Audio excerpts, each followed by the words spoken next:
Okay, dito naman tayo sa enthalpy in chemical reaction. So, sa example number 1 natin, meron tayong thermochemical equation na 2H2 plus O2 yields to 2H2O, where the change in enthalpy is negative 572 kilojoules.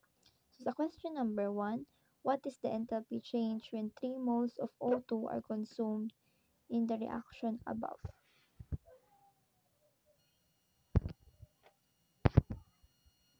Okay, dito sa ating question, ang given natin ay itong thermochemical equation and then yung 3 moles of O2.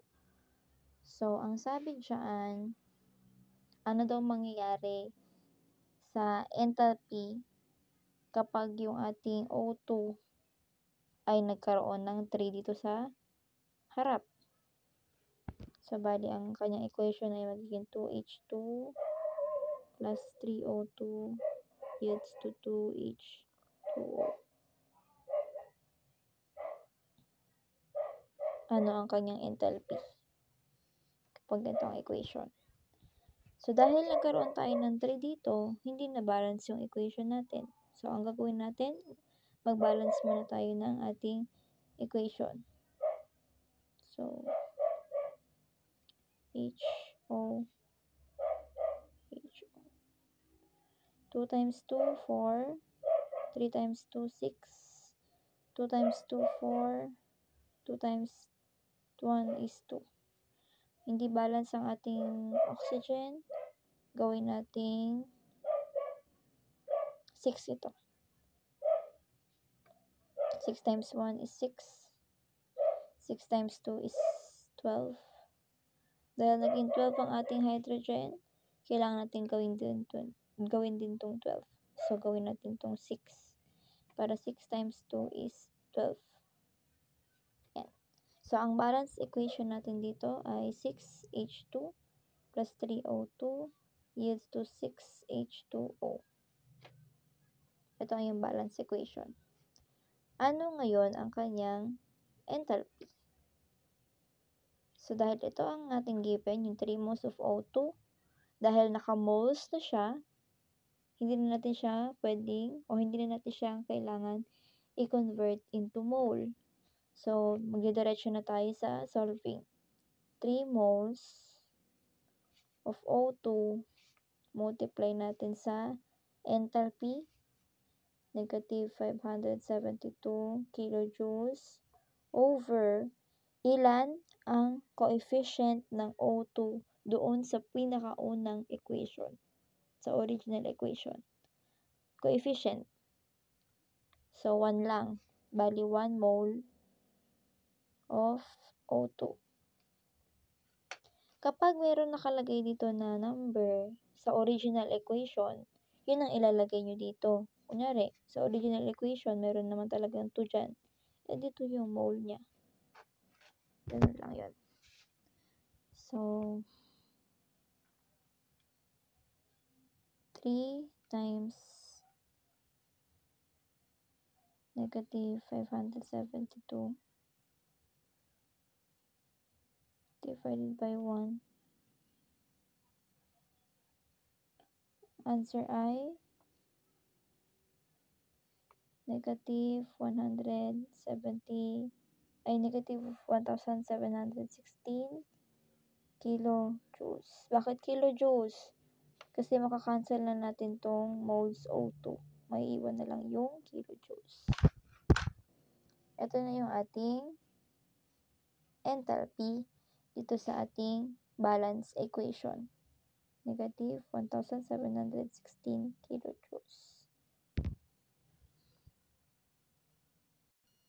Next question.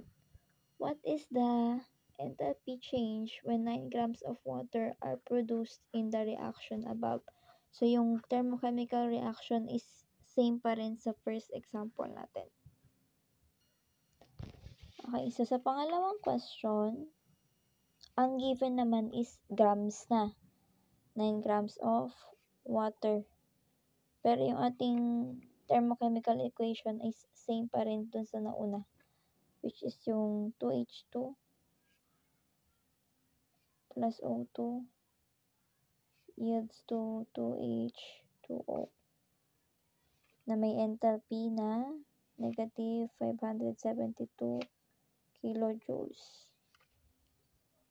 So, dahil grams yung ating given dito sa pangalawang question, kailangan natin siyang i-convert into mole.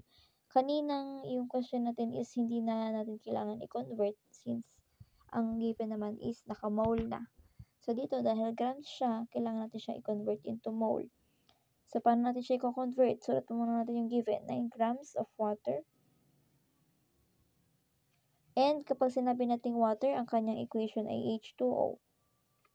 So, para mahanap yung grams, ipang-convert natin dito sa ating water. Hanapin natin yung molar mass ng H muna. Ang molar mass ng hydrogen ay 1.008 grams. Ang molar mass naman ng oxygen ay 16 grams.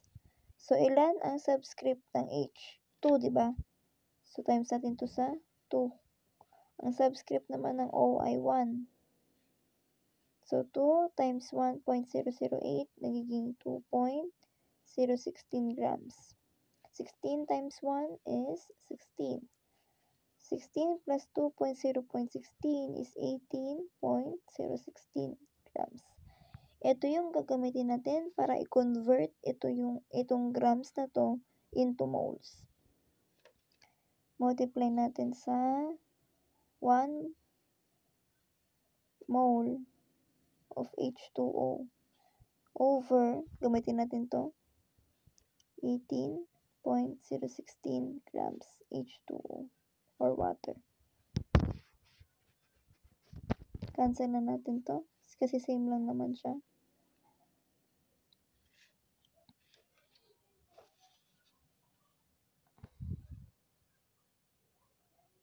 9 times 1 divided by 18.016. Okay. 0.4995. Kunin natin hanggang 4 decimal place. 0.4996.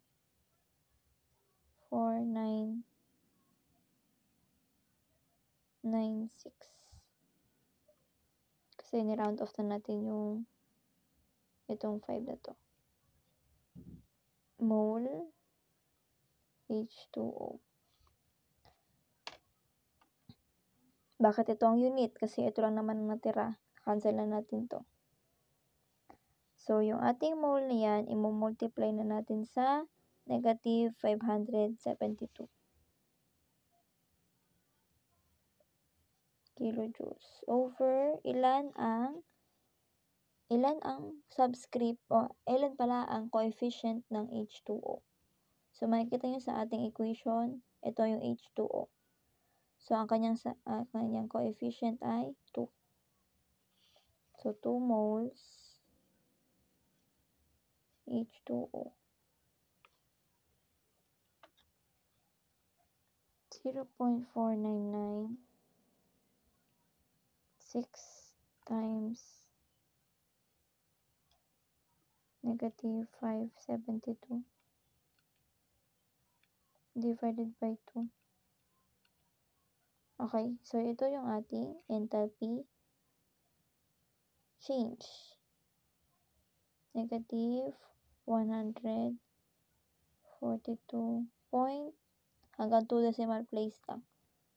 89 kilojoules. Cancel to.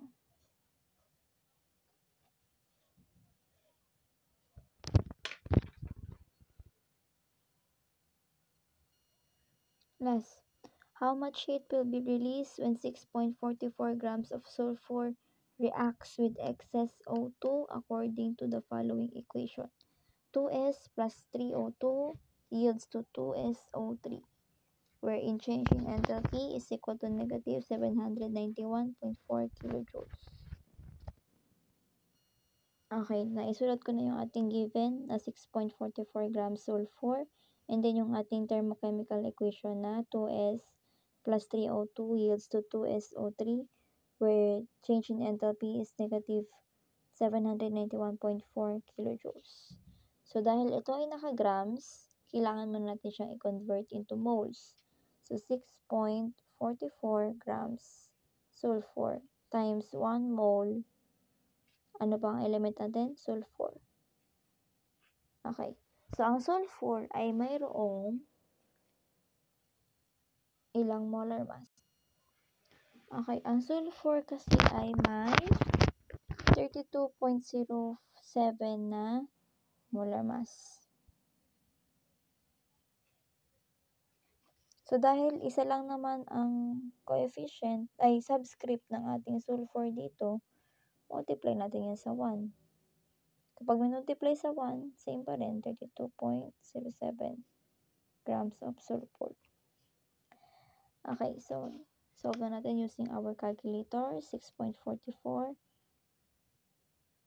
multiplied by 1 divided by 32.07.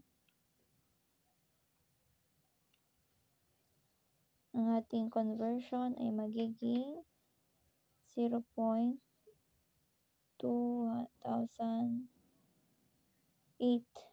mole sulfur. Ngayon, multiply na natin sa ating enthalpy na negative 791.4 kilojoules over ilan ang subscript ng sulfur? Hindi pala subscript. Coefficient ng sulfur ay 2. So, 2 mole sulfur. Cancel. 0.22008 times negative 791.4 divided by 2. Okay, so meron tayong answer na negative 79.46